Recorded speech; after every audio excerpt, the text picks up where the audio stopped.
Hello everyone, स्वागत है आपका अपने यूट्यूब चैनल बीएड कोर्स में। मैं डॉक्टर नीलिमा। आज इस वीडियो में कोर्स 10 यूनिट 1 के एक टॉपिक विशिष्ट बालक की अवधारणा, अर्थ एवं प्रकार की चर्चा करूंगी, जो कि सेकेंड ईयर का कोर्स है, कोर्स 10। और अगर आप बीएड के सिलेबस या उसके टॉपिक को हिंदी में समझना चाहते हैं और बीएड से रिलेटेड और भी टॉपिक के नोट्स चाहते हैं तो डिस्क्रिप्शन बॉक्स में लिंक दिया हुआ है, आप वहां जाकर देख सकते हैं। और अगर आप मेरे चैनल पर नए हैं तो सब्सक्राइब करके बेल आइकन दबा सकते हैं, जिससे कि आपको मेरे आने वाले वीडियो के नोटिफिकेशंस मिल सके। तो आइए शुरुआत करते हैं। विशिष्ट बालक। विशिष्ट बालक, जिसे अंग्रेजी में स्पेशल चाइल्ड भी बोला जाता है और इनके लिए एक्सेप्शनल चिल्ड्रन का भी वर्ड का भी यूज किया जाता है। तो सबसे पहले हम समझते हैं कि विशिष्ट बालक किन्हें कहते हैं। ऐसे कौन से बालक हैं जिन्हें विशिष्ट बालकों की श्रेणी में रखा जाता है। विशिष्ट बालक के विषय में जो अवधारणा है वो यह कि एक ऐसा बालक जो शारीरिक, मानसिक, सामाजिक, शैक्षिक, सांवेगिक एवं व्यवहारिक विशेषताओं के कारण किसी सामान्य औसत बालक से उस सीमा तक स्पष्ट रूप से विचलित या भिन्न होता है जहाँ की उसे अपनी योग्यता और क्षमता एवं शक्तियों को समुचित रूप से विकसित करने के लिए परंपरागत शिक्षण विधियों में परिमार्जन या विशिष्ट प्रकार के कार्यक्रमों की आवश्यकता होती है। इन्हें विशिष्ट बालक कहा जाता है। इस श्रेणी में शारीरिक रूप से अक्षम, प्रतिभाशाली, सृजनात्मक, मंदबुद्धि, शैक्षिक रूप से श्रेष्ठ या पिछड़े, बाल अपराधी, कुसमायोजित, समस्यात्मक, संवेगात्मक रूप से अस्थिर बालक आते हैं।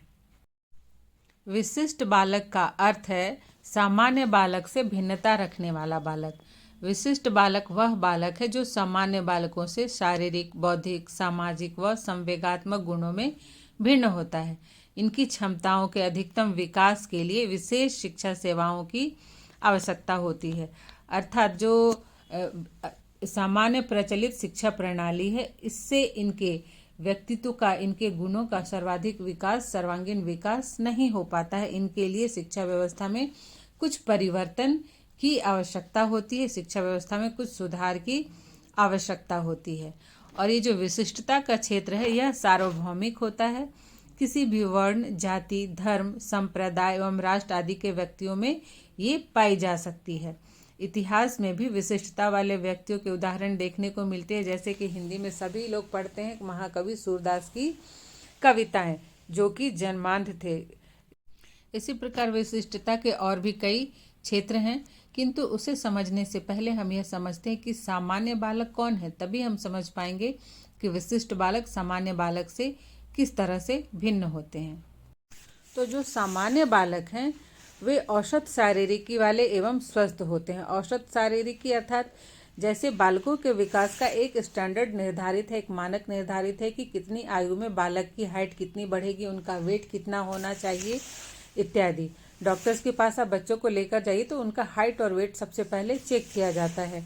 तो अगर वो उनकी उम्र के अनुसार होता है, जो कि मानक निर्धारित है, तो उन्हें उनका विकास अच्छा माना जाता है, उन्हें स्वस्थ बालक माना जाता है। तो जो सामान्य बालक होते हैं वो औसत शारीरिकी वाले एवं स्वस्थ होते हैं। एक सामान्य बालक सामान्य शारीरिक श्रम वाले कार्य को करने में किसी प्रकार की बाधा का अनुभव नहीं करते हैं। अर्थात जैसे कुछ बालक होते हैं कि वो काम करना नहीं चाहते या थोड़ा सा भी काम करने में थक जाते हैं, किंतु जो नॉर्मल होते हैं, जो सामान्य बालक होते हैं, वो उनकी आयु के अनुसार अगर उन्हें शारीरिक श्रम वाले कार्य करने को दिया जाए तो वो थकते नहीं हैं। इनका बौद्धिक स्तर सामान्यतः 90 से 110 के बीच होता है, अर्थात इनकी बुद्धि लब्धि 90 से 110 तक की होती है। और कक्षा में, क्लासरूम में अधिकांश बालकों की तरह वे शैक्षिक उपलब्धि में भी उनकी उपलब्धि औसत होती है तथा सभी विषयों को वो समान रूप से महत्व देते हुए शिक्षक द्वारा दिए गए कक्षा कार्य एवं दत्त कार्य को लगन के साथ पूरा करते हैं। अर्थात जैसे कक्षा में कुछ बालक होते हैं ना, कि कुछ बालकों को बहुत अधिक मार्क्स आते हैं और कुछ सामान्य बालक होते हैं जिनको कि मतलब एवरेज उनका मार्क्स आता है। तो जो सामान्य बालक होते हैं उनका मार्क्स क्लासरूम में देखिएगा एवरेज ही आएगा। ऐसे बालकों की संख्या अधिक होती है और ये सभी विषयों को पढ़ने में रुचि लेते हैं। शिक्षक के द्वारा जो भी कार्य दिया जाता है, क्लासरूम वर्क हो या फिर असाइनमेंट हो उसको भी वो लगन के साथ पूरा करते हैं। फिर है इनके सीखने की गति भी औसत होती है, अर्थात ना तो ये बहुत फास्ट सीखते हैं जल्दी और ना ही बहुत स्लो सीखते हैं। नॉर्मल गति से ये इनको जो कुछ भी सिखाया जाए ये सीखते हैं। और समाज में ये अपेक्षित व्यवहार करते हैं, सामाजिक कार्यों में रचनात्मक सहयोग देते हैं तथा उपलब्ध साधनों से अधिक लाभ उठाने की क्षमता रखते हैं। जैसे प्रत्येक समाज के लोगों का व्यवहार करने का एक स्टैंडर्ड है, एक मूल्य है कि व्यक्ति को समाज में किस तरह से रहना है, व्यवहार करना है, बात करना है। तो ये जो सामान्य बालक होते हैं तो समाज की जो अपेक्षा होती है कि व्यक्ति को किस प्रकार होना चाहिए उसी तरह का व्यवहार करते हैं। ये सामाजिक कार्यों में भी भाग लेते हैं, सहयोग भी देते हैं और जो संसाधन उपलब्ध है उसका भी अधिक लाभ उठाने की क्षमता रखते हैं। नेक्स्ट, इनका समाज एवं विद्यालय में समायोजन उत्तम रहता है। जैसे कि कुछ बालक होते हैं कि घर में तो वो अच्छे से एडजस्ट हर काम को करते हैं, किंतु विद्यालय में जाते हैं तो वहाँ एडजस्ट नहीं हो पाते हैं। तो जो सामान्य बालक होते हैं ये समाज में भी और विद्यालय में भी ये अच्छे से कहीं भी किसी भी परिस्थिति में एडजस्ट हो जाते हैं। और लास्ट है कि ये संवेगात्मक रूप से संतुलित होते हैं। मतलब जैसे कि कुछ बालक होते हैं ना, उन्हें जल्दी क्रोध आ जाता है या फिर वो संकोची होते हैं या तुरंत डर जाते हैं, तो वैसा नहीं है। ये बालक संवेगात्मक रूप से संतुलित होते हैं, ये किसी भी परिस्थिति में विचलित नहीं होते हैं। एक उदाहरण के द्वारा हम सामान्य बालक की प्रकृति या उसकी विशेषता को समझते हैं। जैसे कि शाश्वत 10 वर्ष का सामान्य बालक है जो शारीरिक रूप से पूर्णतः स्वस्थ है। इसका भार एवं ऊंचाई अनुपात में है, जो स्टैंडर्ड निर्धारित है उसके अनुसार है। बुद्धि लब्धि 108 है। वह 5वीं कक्षा का विद्यार्थी है, अर्थात इस एज में बालक को 5th क्लास तक चले जाना चाहिए। तो वह 5वीं कक्षा का विद्यार्थी है। कक्षा में उसका निष्पादन अर्थात वो जो कार्य करता है अन्य औसत बालकों के समान है। कक्षा 4 में उसे 40 विद्यार्थियों की कक्षा में 8वां स्थान प्राप्त हुआ। वह सभी विषयों को रुचि से पढ़ता है तथा किसी भी विषय को पढ़ने में विशेष कठिनाई का अनुभव नहीं करता है। वह सामान्य जीवन में सभी बातों को आसानी से सीख लेता है। उसका सामाजिक समायोजन भी अच्छा है। वह अपने आयु वर्ग के बालकों के साथ मिलकर खेलता है एवं उनसे प्रतिस्पर्धा भी रखता है। उसमें ऐसी कोई भी आदत नहीं है जो शिक्षकों, परिवारजनों एवं मित्रों के लिए कष्टदायी हो। तो इस तरह के जो गुण या विशेषताएं पाई जाती हैं, ऐसे बालकों को सामान्य बालक की श्रेणी में रखा जाता है। अब इनसे जो ये जो विशेषताएं सामान्य बालक की, इन गुणों या व्यवहार या संवेगों से जो भिन्न बालक होगा वो सभी बालक विशिष्ट बालक की श्रेणी में आएंगे। अब हम विशिष्ट बालक की 2 परिभाषाएं देख लेते हैं। सैमुअल ए किर्क के अनुसार विशिष्ट बालक वह बालक है जो सामान्य बालकों से शारीरिक, बौद्धिक, सामाजिक व संवेगात्मक विशेषताओं से भिन्न होता है और उसके गुणों को अधिकतम सीमा तक विकसित करने के लिए विशेष कक्षा प्रबंध करना पड़ता है। दूसरी परिभाषा है J.T. हंट। इन्होंने कहा है कि विशिष्ट बालक वे हैं जो शारीरिक, संवेगात्मक या सामाजिक विशेषताओं में सामान्य बालक से इतने पृथक हैं कि उनकी क्षमताओं के अधिकतम विकास के लिए विशिष्ट शिक्षा सेवाओं की आवश्यकता होती है। अब हम देखते हैं विशिष्ट बालक के प्रकार, जिन्हें कि शारीरिक, मानसिक, बौद्धिक क्षमता इत्यादि के आधार पर कई भागों में बांटा गया है। सबसे पहले देखेंगे शारीरिक रूप से विशिष्ट बालक। इसमें है सांवेदिक रूप से विकलांग बालक। ऐसे कई बालक देखने में आते हैं कि उनका जो मानसिक विकास है, उनके सेंस का जो विकास है, उनकी आयु के अनुसार नहीं हो पाता है। 10 साल के बच्चे होते हैं, 10 साल का बालक होगा किंतु उसका व्यवहार 2 साल के बच्चे की तरह होगा। या फिर कभी कभी ऐसा भी देखने में आता है कि किशोरावस्था प्राप्त कर लेने के बाद भी बालक की बुद्धि, उनका सेंस 5 इयर्स के बच्चे की तरह होता है। तो इसमें वैसे बालक आते हैं जिनके की सेंस का विकास उनकी आयु के अनुसार नहीं होता। नेक्स्ट है जन्मांध। कुछ बालक जन्म से ही दृष्टिहीन होते हैं, वो नहीं देख पाते, वो भी इस श्रेणी में आते हैं। फिर नेक्स्ट है कमजोर दृष्टि वाले। कुछ बच्चे होते हैं कि जिन्हें दिखाई तो देता है पर बहुत कम दिखाई देता है, बहुत छोटी उम्र में 1-2 साल में ही वो जिस तरह से बुजुर्ग लोगों को मोटे मोटे चश्मे लगते हैं, उस तरह की उन्हें चश्मे की आवश्यकता पड़ती है देखने के लिए। या फिर किसी बालक को एक आंख से ही दिखाई देता है, एक आंख से नहीं दिखाई देता है, तो ऐसे बालक, कमजोर दृष्टि वाले बालक भी विशिष्ट बालक की श्रेणी में आते हैं।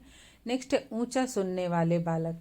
कुछ बालक होते हैं कि उन्हें सामान्य व्यक्ति जिस तरह से सुन पाता है वो नहीं सुन पाते, उन्हें सुनने के लिए जो मशीन आती है कान में सुनने वाली, वो मशीन लगानी पड़ती है, तब वो सुन पाते हैं, वो ऊंचा सुनते हैं। उनके पास अगर कुछ बोलना हो तो तेज आवाज में बोलना पड़ता है। नेक्स्ट है बहरे व गूंगे बालक। ऐसे बालक ना तो बोल सकते हैं और ना ही सुन सकते हैं। इनके पढ़ने के लिए, इनकी शिक्षा दीक्षा के लिए बिल्कुल ही अलग पद्धति और अलग विद्यालय की आवश्यकता होती है। नेक्स्ट है मानसिक या बौद्धिक रूप से विशिष्ट बालक। इसमें सबसे पहले आते हैं प्रतिभाशाली बालक। तो सामान्यतः प्रतिभाशाली बालक वैसे बालक को कहा जाता है जिनकी बुद्धि लब्धि 140 से अधिक होती है। इनकी बुद्धि साधारण बालकों से या सामान्य बालकों से अधिक होती है। इन्हें हम कह सकते हैं कि ये तीक्ष्ण बुद्धि वाले होते हैं और साथ साथ ये कला, गणित, संगीत, अभिनय आदि एक या एक से अधिक विषयों में भी विशेष योग्यता रखते हैं। नेक्स्ट है सृजनात्मक बालक। तो सबसे पहले सृजनात्मकता उस क्षमता को कहते हैं जिसमें कि कुछ नई चीज़ों, रचनाओं, विचारों का विचार पैदा होते हैं जो कि नए होते हैं और पहले से उसे ज्ञात नहीं, वो विचार ज्ञात नहीं होता है। इसमें जैसे जितने भी साइंटिस्ट, आविष्कारक है जो नए नए चीज़ों का आविष्कार करते हैं, ये सृजनात्मक बालक की श्रेणी में आते हैं। छोटे छोटे बच्चों में भी ये गुण होते हैं कि वो उनको जो भी खेलने के लिए सामान दिया जाए या कुछ कार्य करने के लिए दिया जाए तो वो नई नई चीज़ें बनाते रहते हैं अपनी कल्पना से। तो बालक में ये सृजनात्मकता का गुण भी होता है। ऐसे बालकों को सृजनात्मक बालक कहा जाता है। नेक्स्ट है मंद बुद्धि बालक। तो ये जो मंद बुद्धि बालक होते हैं, इनकी बुद्धि लब्धि 70 से नीचे होती है, 70 से 50 के मध्य होती है और ये इनके सीखने की गति बहुत धीमी होती है, मंद होती है और इनको भी शिक्षा देने के लिए विशेष शिक्षा व्यवस्था की आवश्यकता होती है। अब हम देखते हैं शैक्षिक रूप से विशिष्ट बालक। इसमें सबसे पहले आता है शैक्षिक रूप से पिछड़ा बालक।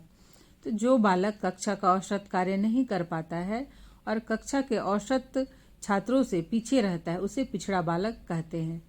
पिछड़ा बालक का मंदबुद्धि होना आवश्यक नहीं है। पिछड़ेपन के अनेक कारण होते हैं जिनमें से मंदबुद्धि होना एक हो सकता है, किंतु यदि प्रतिभाशाली बालक की शैक्षिक योग्यता अपनी आयु के छात्रों से कम है तो उसे भी पिछड़ा बालक कहा जाता है।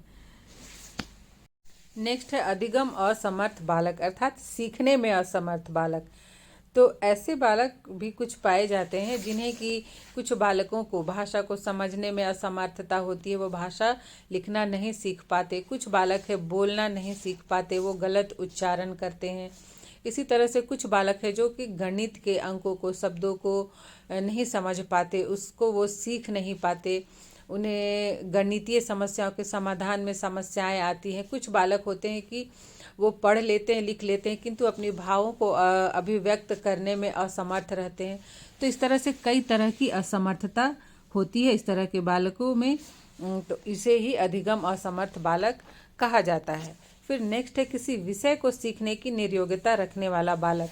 कभी कभी ऐसा भी देखा जाता है कि बालक का सभी विषयों में, तो जितने भी विषय उसे स्कूल में पढ़ाए जाते हैं कि सभी विषयों में उसे अच्छे प्राप्तांक मिलते हैं, किंतु कोई एक ऐसा विषय होता है जिसे कि वो नहीं सीख पाता, उसमें उसका प्रदर्शन बहुत ही खराब होता है। जैसे किसी बच्चे का साइंस में हो सकता है, किसी का गणित में हो सकता है, या फिर किसी का आर्ट्स के विषयों में हो सकता है, इतिहास भूगोल में हो सकता है, या फिर कभी ऐसा भी होता है कि ग्रामीण क्षेत्र से बच्चे आते हैं तो अगर उनकी इंग्लिश कमज़ोर है या फिर उनका मैथ कमज़ोर है तो फिर वो उस विषय को नहीं सीख पाते हैं, बहुत प्रयासों के बावजूद भी वो उसे नहीं सीख पाते।